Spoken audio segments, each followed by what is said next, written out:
दूंगा मैं। अब तुम मुझसे नहीं बच सकती। नहीं नहीं, तुम ऐसा नहीं कर सकते। प्लीज, तुम ऐसा नहीं कर सकते। कर सकता हूँ। कौन है? तुमने जो मेरे साथ किया है उसके बाद तो मैं कुछ भी कर सकता हूँ। कौन है?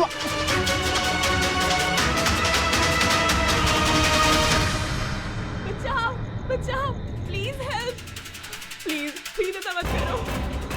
कोई है? प्लीज हेल्प, बचाओ, कोई है? कौन है वहाँ? प्लीज हेल्प मी, बचाओ बचाओ, प्लीज, कोई है? सुनो, क्या हो रहा है? ये तुम्हारे हाथ में क्या है?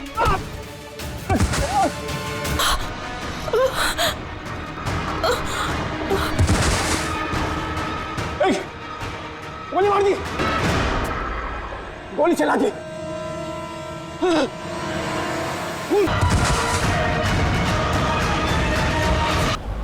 माफ कीजिए, खून आपने देखा? मगर आपने देखा कैसे? मेरा मतलब है आप तो देख नहीं सकता, यही ना? जी हाँ, तो फिर मतलब आपने देखा कैसे खून होते हुए? इसकी मदद से। इसकी मदद से? अब क्या है ये सेंसर ग्लब है, इसमें सेंसर लगे हैं, उसमें से अदृश्य तरंगें निकलती हैं। उन तरंगों के सामने जो कुछ भी होता है उससे टकरा कर वो वापस लौटती हैं। उससे मुझे पता चल जाता है कि मेरे सामने क्या हो रहा है। यानी एक तरह से ये आपकी आंखों का काम करता है? हाँ, आप ऐसा कह सकती हैं। अरे मगर ये कैसे हो सकता है? हो सकता है। एक मिनट, आप एक महिला हैं, आपने चोटी बांधी हुई है। सर ये तो इन्होंने तुक्का लगाया। और आप एक खाते पीते घर से हैं, हेल्दी पुरुष हैं। ये तो तुक्का नहीं लगता है, सेहत तो है आपकी। वेट तो चेक किया था सर, थोड़ा कम दिखा रहा था। आपने कहा कि इस डिवाइस की मदद से आपने देखा किसी का खून हुआ है। लड़की का खून हुआ है सर, उसे गोली लगी है, गोली। कहाँ? आई मीन यहाँ आसपास? नहीं, यहाँ नहीं, ये यहाँ का फर्श थोड़ा खुरदरा है, वो बहुत स्मूथ था, वहाँ सीढ़ियाँ भी नहीं थी। तो आप वहां से यहाँ इस जगह कैसे पहुंचे? पता नहीं, खून वाली जगह किसी ने मेरे यहाँ पीछे से मारा और उसके बाद मुझे पता नहीं। जब आँख खुली तो मैं यहाँ था। संजीव जी, कल रात एग्जैक्टली क्या हुआ था? आप जरा डिटेल में बताइए। दरअसल मैं बांद्रा की तरफ जा रहा था तो अंधेरी किसी सिग्नल पर मेरा ऑटो रुका। ये क्या था? ये क्या था? ये क्या? अरे इधर अंदर से लड़की की चीख सुनाई नहीं दी तुमको? की चीख? हाँ। आप क्या बात कर रहे हैं साहब? फिर आए। क्या बात कर रहे हो साहब? अरे अच्छा, ये तुम रखो। खून वाली जगह जब मैं पहुंचा तो मैंने देखा कि एक लड़का और लड़की थी। लड़के के हाथ में पिस्तौल थी, गन। दोनों झगड़ा कर रहे थे, हाथापाई कर रहे थे। बस उसके बाद जब मेरी आंख खुली तो वो लड़के मेरा दस्ताना चोरी करने की कोशिश कर रहे थे और मैंने उन्हें पकड़ लिया।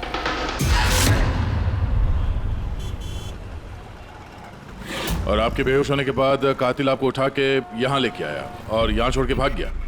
हाँ, हो सकता है। अच्छा, वो जगह कहाँ है जहाँ पे लड़की को गोली लगी है? नहीं सर, मुझे नहीं पता। अच्छा, अंधेरी में वो ऑटो जिस सिग्नल पे रुका था, जहाँ पे आपने लड़की की चीख सुनी थी, वो जगह मालूम है आपको? याद है? आई एम सॉरी, मैं इसमें आपकी कोई मदद नहीं कर सकता। It's okay. आप चिंता मत कीजिए, हम उस जगह का पता लगा लेंगे। लेकिन कैसे? उस ऑटो ड्राइवर से पूछ लेंगे। इतने बड़े शहर में उस ड्राइवर को आप कहाँ ढूंढेंगे सर? मिल जाएगा। बहुत तेज नेटवर्क है इनका, पूरे शहर में फैला हुआ है, मिल जाएगा। उसका नाम पता वगैरह कुछ मालूम है आपको? उसने टोपी पहनी हुई थी और पुराने गाने बजा रहा था, 90s के दशक के। और उसके ऑटो में आग बुझाने का यंत्र भी लगा था। और हाँ, उसकी बातचीत से ऐसा लगता था जैसे वो उत्तर भारत का रहने वाला है। हेलो, क्या? उत्तर भारत का रहने वाला है?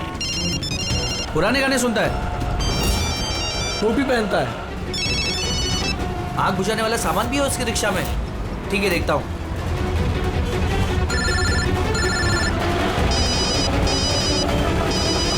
हेलो। अरे राजू। हाँ भाई। अरे सीआईडी एक ऑटो रिक्शा वाले को ढूंढ रही है जो टोपी पहनता है और जिसके ऑटो में फायर एक्सटिंग्विशर लगा हुआ है। टोपी हर्षद होगा भाई। हाँ राजू बोल। हर्षद, कल रात को तू अंधेरी सिग्नल पे था क्या? हाँ था ना, बोल। उधर से कोई पैसेंजर उतरा था क्या? हाँ लेकिन वो तो अंधा था ना। क्यों, क्या हुआ उसको? अरे यार, उसके साथ एक हादसा हो गया। सीआईडी वालों के साथ आया हुआ है, तुझसे मिलना चाहता है। सीआईडी? संजीव जी, जी जरा देखिए, जरा ध्यान से। ये ऑटो वाला है, कुछ पता चलता है आपको? हाँ सर, इन्हें तो मैंने छोड़ा था। हाँ, ये यही है, यही। सर मैंने कुछ नहीं किया सर। अब मुझे कोई चीख सुनाई नहीं थी। और हाँ, इन्हें चीख सुनाई दी थी, लेकिन सर मेरी बीवी बीमार थी, इसलिए मुझे हॉस्पिटल जाना था, इसलिए मैंने छोड़ के चला गया। डरो मत, तुम्हें कोई कुछ नहीं कहेगा। ये बताओ कि इनको यहाँ पे कहाँ पे छोड़ा था तुमने? ये सिग्नल पे छोड़ा सर। और यहाँ सिग्नल से ये किस तरफ गए साहब? ये सामने वाली गली में गए सर। ठीक है, तुम जाओ। Thank you very much, thank you. आइए संजीव जी।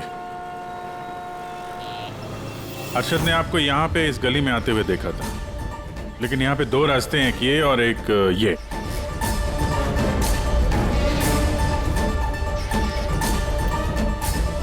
कुछ याद है आपको, किधर गए थे आप? संजीव जी, जरा ठीक से सोच के बताइए कि आपने इनमें से कौन सी गली ली थी?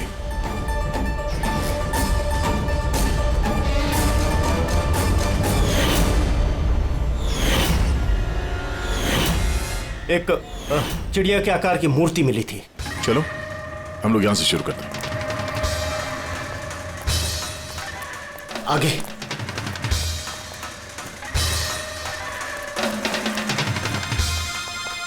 सर ये देखिए। संजीव जी, क्या यह है वो मूर्ति? हाँ हाँ, यही। अभिजय सर, मूर्ति मिल गई।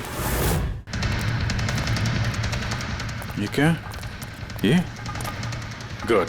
ये अच्छा, इसके बाद संजीव जी, इसके बाद कुछ याद है? इसके बाद कहाँ गए थे आप? 3 गोले दिखाई दिए। तुम लोग इस तरफ देखो, हम इधर देखते हैं।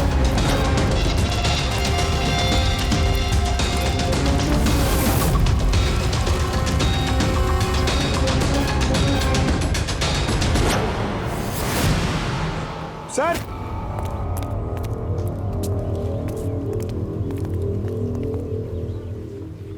हाँ, यही वो राउंड शेप में, एक के नीचे एक। इसके बाद इसके बाद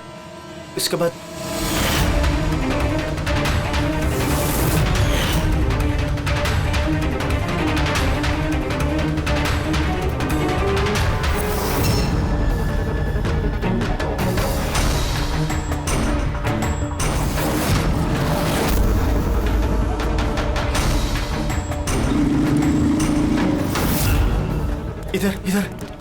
हाँ, ये संभाल के। अरे सर, घूम फिर के वहीं आगे जहां से हमने शुरू किया था। तभी तो संजीव जी को आवाज सुनाई दी।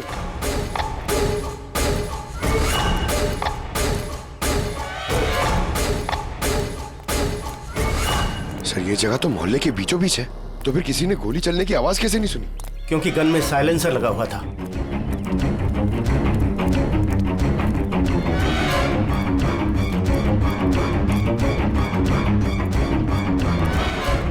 आई, एक स्टेप है, संभाल के।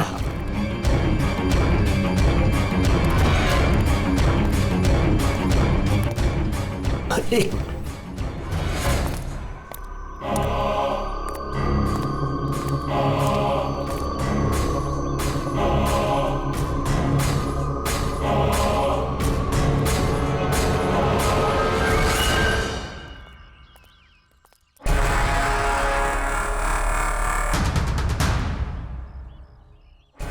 क्या हुआ? आप लोग रुक क्यों गए? क्या है? क्या लाश मिली? संजय जी, आपने कहा था कि गोली किसी लड़की को लगी है। हाँ हाँ, लड़की को लगी थी। मैंने उसे छू कर देखा था। वो घायल थी, खून निकल रहा था। क्यों क्यों, क्या हुआ? लाश है यहाँ पे, लेकिन लड़की की नहीं, किसी लड़के की है। क्या?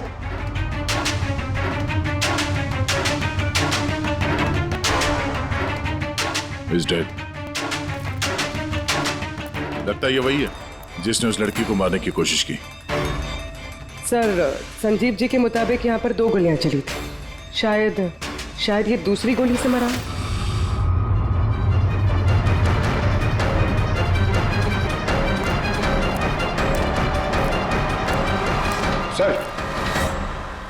सर खून तो यहां भी पड़ा है। अगर इसका खून नहीं तो शायद उस लड़की का खून हो। गोली तो यहीं लगी होगी उसको। सर, अगर लड़की को यहाँ पे गोली लगी है तो आपने कहा था आपके सिर पे किसी ने पीछे से वार किया, तो ये दूसरी गोली चलने के बाद आपको लगा था या दूसरी गोली चलने के पहले? नहीं, दूसरी गोली चलने के बाद। सर क्या है ये सब? कुछ समझ में ही नहीं आ रहा है। सर, खून तो बहुत बहा है। वो लड़की पक्का घायल हो गई। सर, ना तो मोबाइल मिला है और ना ही वॉलेट। कोई आइडेंटिफिकेशन नहीं है। और सर, इसके हाथ और उंगली पे जो निशान है, ऐसा लग रहा है कि किसी ने घड़ी और अंगूठी चुरा ली होगी। तो कहीं दोनों को लूटने के इरादे से तो नहीं मार दिया? तो ये पता करना पड़ेगा कि लड़की कहाँ है। अगर घायल है तो किसी हॉस्पिटल में होगी, और अगर मर गई तो खूनी उसकी लाश ठिकाने लगा रहा होगा। जरा पता करो मिसिंग पर्सन ब्यूरो से, इसके बारे में कुछ पता चलता है क्या? बस क्राइम स्पॉट वाली जगह पर, उस जमीन पर जो खून मिला था, डीएनए टेस्ट के मुताबिक वो खून किसी लड़की का है। भले ही वो लड़की उस वक्त वहां पर मौजूद नहीं थी जब आप लोग वहां गए, लेकिन क्राइम होते वक्त वो लड़की वहां पर जरूर मौजूद थी। और सर, वारदात का वक्त है रात को 11 से 1 बजे के बीच। तो फिर सही है, संजीव भी तो वहीं पर था 11 बजे आसपास। हाँ सर, और संजीव जी को बेहोशी की हालत में लाकर वहां छोड़ दिया जहां पर वो हमें मिले थे। एक और बात सर, 2 गोली चली थी। इस लड़की को गोली लगी और वो वहीं पे बेहोश होकर गिर गई संजीव जी के पास। उसके बाद सर दूसरी गोली चली जो उस लड़के को लगी। इसका मतलब ये है कि संजीव जी के अलावा कोई तीसरा भी था वहां पे, जिसने इस घायल लड़की को वहां से कहीं ले गया और संजीव जी को भी उस जगह पे छोड़ दिया जहाँ पे वो मिले थे। हमने आसपास के एरिया में पता लगाया सर, वहाँ किसी ने भी किसी लड़का लड़की को आते या किसी घायल लड़की को जाते नहीं देखा। अच्छा सर, एक बात बता, अगर खूनी ने संजीव को क्राइम सीन से उठाकर उस जगह पे रख दिया जहाँ पे वो हमें मिला था, तो फिर हो सकता है उस आदमी के ट्रेसेस संजीव के कपड़ों पर हो। पता लगा सकता है कौन है वो? बिल्कुल पता लगा सकता हूँ। तो बस लग जा काम पे।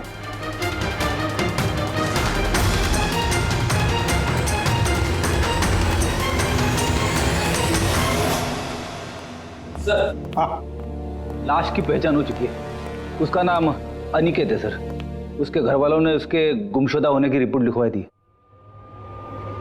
अनिकेत, क्या बता सकते ये वहां किस लिए गया था? आपके भाई का खून हुआ है, बेहतर होगा कि आप लोग हमसे कुछ छुपाइए मत। अगर आप सच नहीं बताएंगे तो फिर हम मुजरिम तक कैसे पहुंचेंगे? सर, ऐसा कुछ नहीं है। पिछले कुछ दिनों से बड़ा अजीब सा बर्ताव कर रहा था ये। अजीब यानी? अक्सर बाहर रहते थे सर, पूरा दिन। हमने कई बार उनसे पूछने की कोशिश की, लेकिन कुछ नहीं बताते थे। कल भी सुबह 11 बजे से चले गए थे। कहाँ गए थे कुछ बताया नहीं। पूरा दिन सर वापस नहीं आया। जब सुबह उठकर देखा तो पूरी रात भी वापस नहीं आया था। तब जाकर मैंने पुलिस में रिपोर्ट लिखवाई सर। पूरे दिन इससे फोन पे बात नहीं हुई? सर, मैं पूरा दिन फोन करता रहा, लेकिन फोन ही नहीं मिल रहा था उसका। ऐसा कब से चल रहा था? सर, पता नहीं कब से। पिछले कई सालों से तो ये सिंगापुर में थे। अभी कुछ ही महीनों पहले इंडिया आए हैं। तब से सर ऐसे ही बिहेव करते हैं। सिंगापुर में क्या काम करते थे ये? वहाँ होटल में जॉब करते थे। ये शादीशुदा था? नहीं सर, शादीशुदा नहीं था। किसी लड़की के साथ इसकी दोस्ती थी? क्योंकि मरने से पहले ये किसी लड़की के साथ झगड़ा कर रहा था। पता नहीं सर, हमें तो बिल्कुल मालूम नहीं किसी लड़की के साथ इसका कोई अफेयर या फिर कोई दोस्ती, हमें नहीं मालूम सर।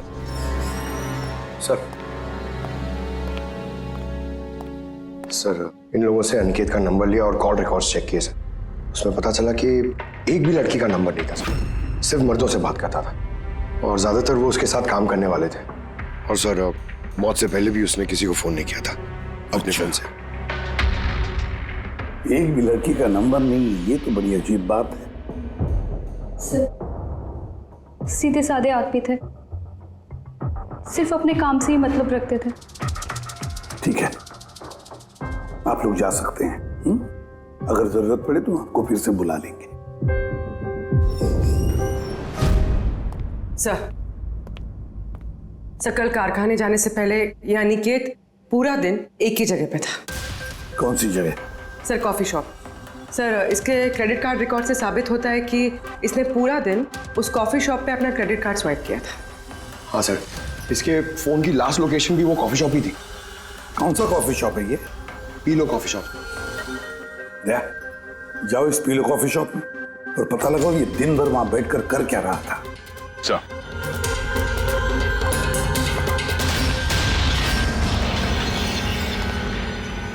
बस क्या खबर लाया? ऐसी खबर लाया हूं जो हमारे लिए बहुत जरूरी है। क्या? अनिकेत के कपड़ों में मुझे कुछ अलग अलग डीएनए सैंपल्स मिले हैं। कुछ मतलब? कुछ माने 5 लोगों के डीएनए सैंपल्स मिले हैं बॉस। 5? हाँ 5, और ये 5 लड़कियां हैं। और संजीव के कपड़ों में से हमें 2 डीएनए सैंपल्स मिले हैं और ये दोनों सैंपल्स अनिकेत के कपड़ों में से मिले सैंपल से मैच होते हैं। मतलब 5 में से 2 लड़कियां जिन्होंने अनिकेत को छुआ था, उन्होंने संजीव जी को भी छुआ है। मतलब अभिजीत, ये सारा काम 2 लड़कियों ने किया है।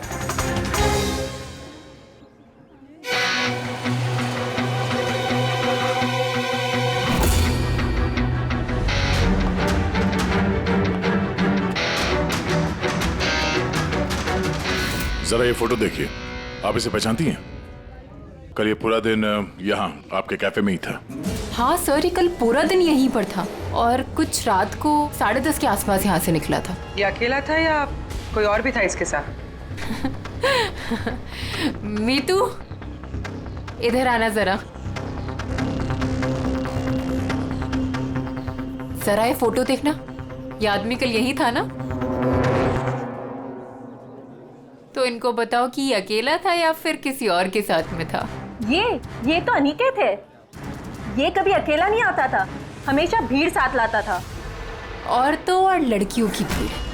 और सिर्फ कल नहीं, ये हमारा रेगुलर कस्टमर है, अक्सर यहाँ आता है।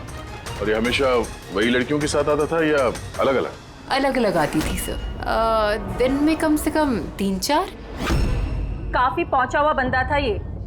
एक बार मैंने उसे पूछा भी था कि इतनी सारी लड़कियों से दोस्ती हुई कैसे, तो उसने मुझे बताया था कि उसके मोबाइल में एक ऐप है, कोई डेटिंग ऐप, वहीं उसे ये सारी लड़कियां मिलती थी।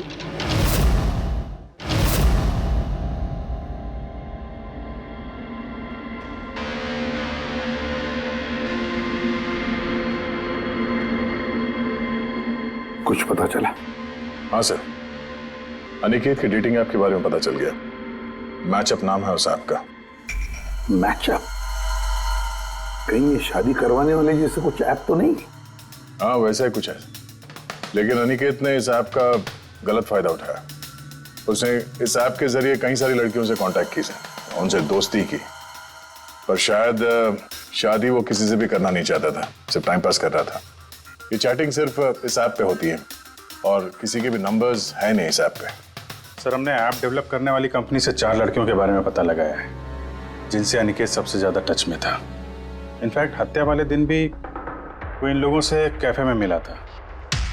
वो भी बात कर रही है इनसे। इनमें पहली लड़की है मोना। हाँ, मैं मिली थी उससे कॉफ़ी शॉप में करीब 4 बजे। कॉफ़ी पी थी एंड थोड़ी बातें भी की थी हमने। फिर मुझे निकलना पड़ा, कुछ काम था मुझे अर्जेंट। सर इसका कहना है कि कॉफी शॉप के बाद ब्यूटी पार्लर गई और वहां से एक मूवी के प्रीमियर पे। दूसरी है रूपाली। तो बताइए आपकी क्या कहानी है? वो बहुत दिनों से पीछे पड़ा था, मिल लो। बहुत ही बोरिंग था, आई टेल यू। एक कॉफ़ी मैंने बहुत मुश्किल से झेली उसके साथ, और जैसे ही कॉफ़ी ख़त्म हुई मैं तो वहाँ से निकल गई थी। उसने बताया कि सर वो अनिकेत से 6 बजे मिली थी और उसके बाद फैमिली फंक्शन अटेंड करने अंधेरी गई थी। और ये तीसरी अंजू है सर। उसके साथ तो वक्त का पता ही नहीं चला। कितनी प्यारी बातें करता है वो। पता है, हमने ढेर सारी बातें की। अचानक से उसने कहा कि उसको कहीं जाना है। हमने डिसाइड किया कि हम अगले हफ्ते फिर मिलेंगे, और फिर वो चला गया। ये लड़की कॉफी शॉप से बाहर निकली नहीं। इसके स्टेटमेंट के मुताबिक ये कॉफी शॉप में ही बैठी रही, कॉफी शॉप बंद होने तक, 12 बजे तक। सर इनके स्टेटमेंट्स हमने क्रॉस चेक किए, सच ही बोल रही हैं। सर संजीव जी के हिसाब से लड़की को गोली लगी थी। अब इन तीनों को चेक किया है, इनमें से तो कोई घायल नहीं। तुमने 4 लड़कियों का जिक्र किया था, ये चौथी लड़की कौन है, कहाँ है वो?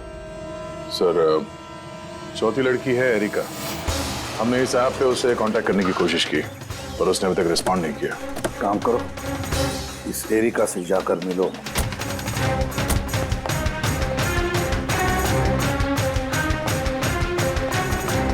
रजत जल्दी तैयार हो यार, कितना टाइम लगाओगे? इतना टाइम तो लड़कियां भी नहीं लगाती हैं। आ रहा हूँ बाबा, 2 मिनट। Excuse me. जी कहिए, किससे मिलना है? एरिका।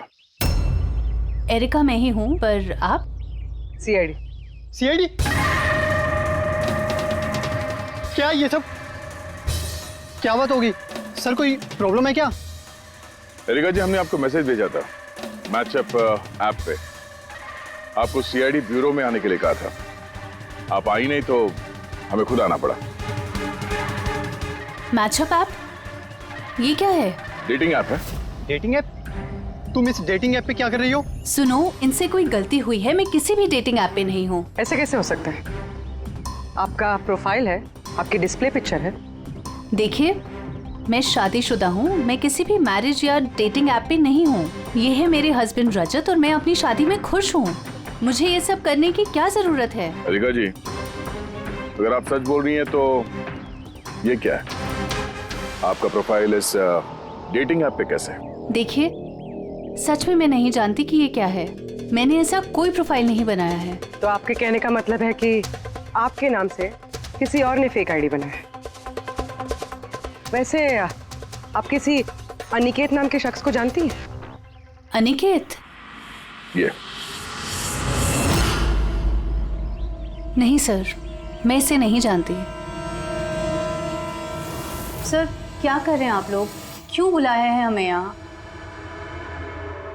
हमने आप लोगों को नहीं बताया, मगर अनिकेत जिसे आप लोग कॉफी शॉप में मिले थे, उसका खून हो गया उसी रात। लेकिन सर, हम लोग क्यों मारेंगे उसको? हम तो ठीक तरह से जानते भी नहीं थे उसको। इनफैक्ट इस हादसे के कुछ दिन पहले तो उससे चैट हुई थी हमारी ऐप पे। हाँ, और उसी दिन तो मैं पहली बार मिली थी उससे।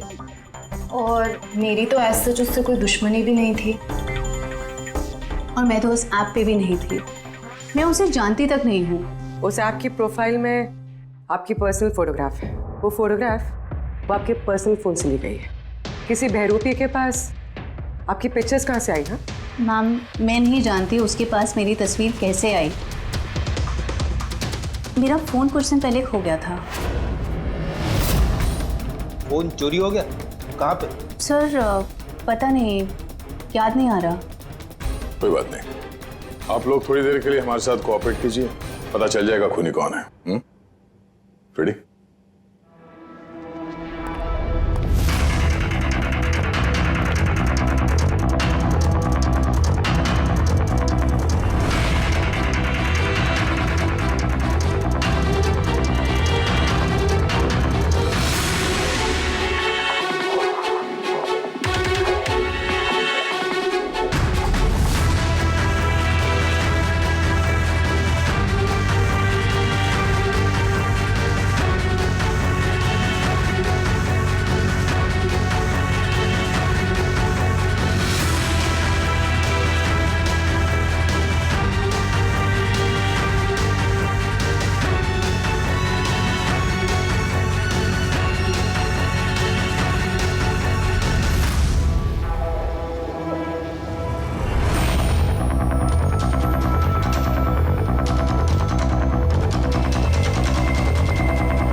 संजीव जी, इनमें से कोई भी वो लड़की नहीं है जो मौका वारदात पे थी? इनमें से कोई नहीं है। ठीक है, फिलहाल आप लोग जा सकते हैं। Thank you.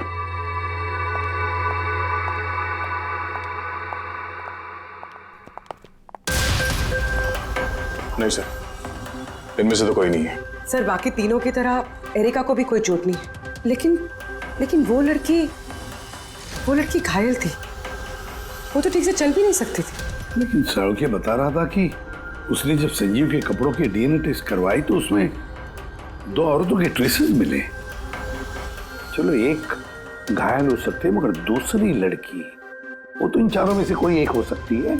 सर इन चारों के पानी के झूठे ग्लासेस फोरेंसिक भिजवा दिए, रिपोर्ट आती होगी। सर वो दोनों लड़कियों का डीएनए इन चारों से मैच नहीं हुआ सर। क्या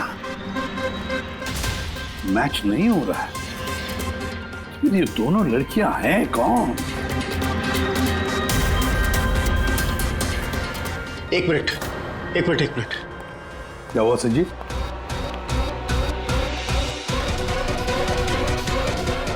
एसीपी साहब, मैं इस महक को पहचानता हूं। महक को? मेरा आफ्टर शेव होगा सर। नहीं, ये वो महक है जो मैंने खून की जगह पर महसूस की थी।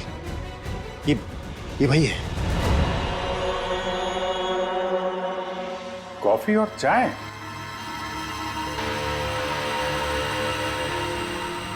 यही महक थी।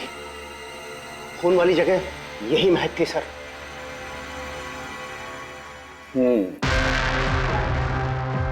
और मुझे पंकज की कमीज की आस्तीन पर कॉफी के दाग मिले। हाँ सर, वो सुबह कॉफी बना रहा था ना तो थोड़ी गिर गई थी। मतलब सालुंके साहब, क्राइम सीन पे कॉफी और चाय की मिलीजुली महक थी? क्राइम सीन पे या कातिल पे? चाय और कॉफी की मिली जुली स्मेल किसी इंसान से तभी आ सकती है जब वो बार बार चाय कॉफी बनाता हो, जैसे कि कोई कुक या फिर कॉफी शॉप में काम करने वाला, जैसे पीलो कॉफी में। पूर्वी एक काम करो, एरिका से पूछो क्या उसका फोन पीलो कॉफी शॉप के आसपास खोया था क्या? सर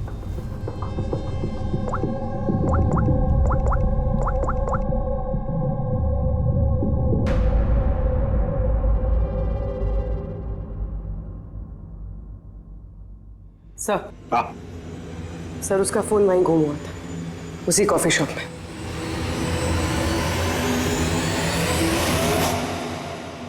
ये लड़की ये यहाँ पर अक्सर आती है ना? हाँ, इसको देखा तो है यहाँ। इसका फोन गुम हो गया, तो जब इसका फोन गुम हुआ था यहाँ पर ड्यूटी पे कौन था?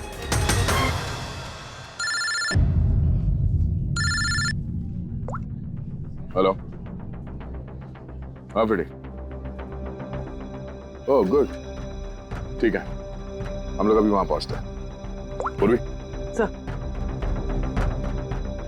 फ्रेडी का फोन था, उस हॉस्पिटल का पता चल गया जहां उस घायल औरत को एडमिट किया। सर वही औरत जिसने अनिकेत का खून किया? हाँ वही, हमें अभी वहां जाना होगा।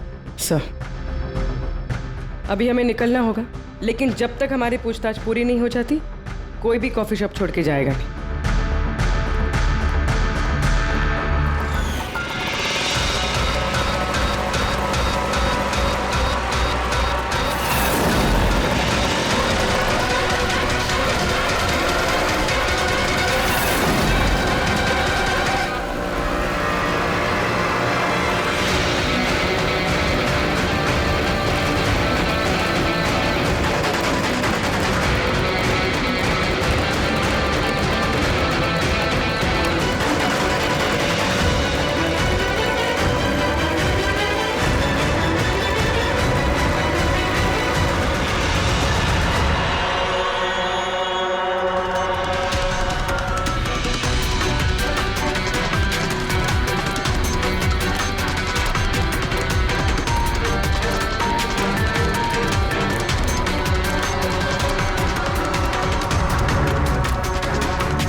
एक्सक्यूज मी, मुझे अपनी बहन को डिस्चार्ज कराना है अभी।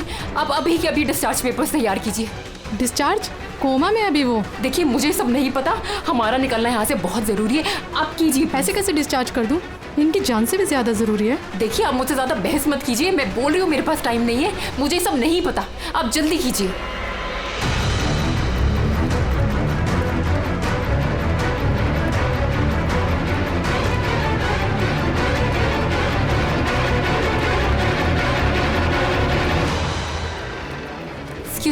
एक्सक्यूज मी, मुझे अपनी बहन स्वप्ना को डिस्चार्ज कराना है अभी के अभी।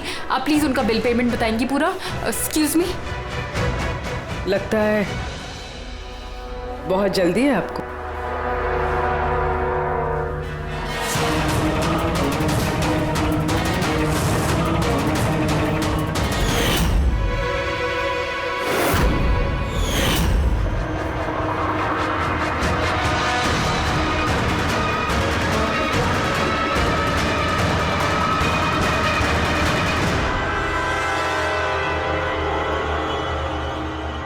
कैफे पे वो फोन कॉल वो हमारी चलती। हम देखना चाहते थे कि घायल लड़की की झूठी खबर के झांसे में कौन फंसता है। और तुम फंस गई। ये भी नहीं देखा कि सीआईडी तुम्हारा पीछा कर रही है। तुम खुद हमें यहाँ पे लेके आएंगे और अब भागने का कोई फायदा है नहीं, इसलिए तुम्हारे लिए बेहतर यही होगा अपना जुर्म कबूल कर लो।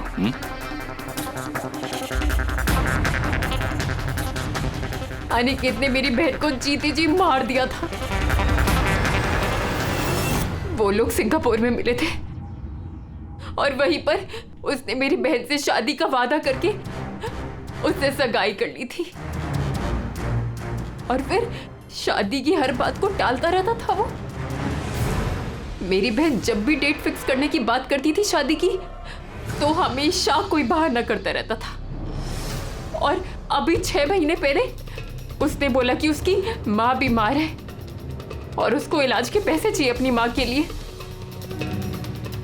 मेरी बहन ने पूरी सेविंग्स दे दी अपने उसे और उसने बोला कि वो सिंगापुर से वापस आके मेरी बहन से शादी करेगा। पैसे लेकर अनिकेत सिंगापुर से मुंबई आ गया।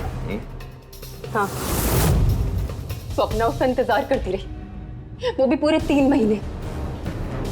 फिर एक दिन मैंने देखा कि वो मुंबई में किसी कैफे में था, वो भी अलग अलग लड़कियों के साथ। इसका मतलब वो स्वप्ना से शादी नहीं करने वाला था। नहीं, वो स्वप्ना को धोखा दे रहा था।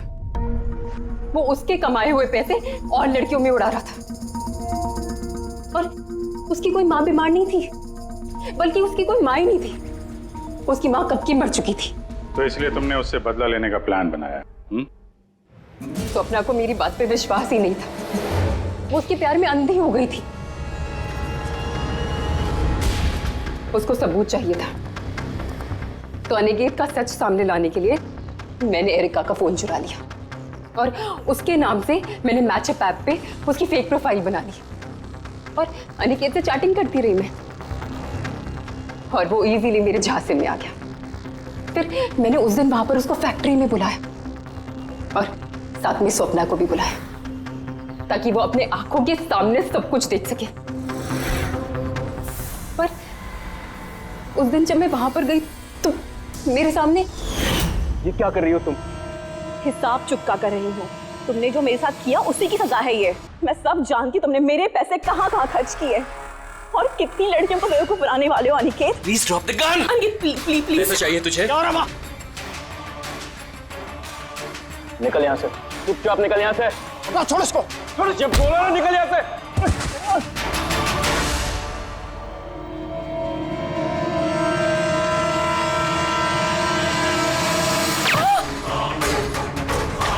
गोली मार दी, गोली चला दी। तुम्हें पता है अनिकेत की लाश तक हमें उसी संजीव ने पहुंचाया। तो देख नहीं सकता था, लेकिन उसके संवेदी दस्ताने, सेंसिटिव ग्लव्स आंखों से कम नहीं। बदले की भावना में तुमने अनिकेत का खून कर दिया, लेकिन अब सारी जिंदगी जेल में गुजरेगी। और तुम्हारी बहन स्वप्ना, जिसके लिए तुमने ये सब किया, एक तो पहले से ही कोमा में है और जब कभी भी कोमा से बाहर आएगी तुम्हारे पास ही पहुंचेगी, जेल की सलाखों के पीछे।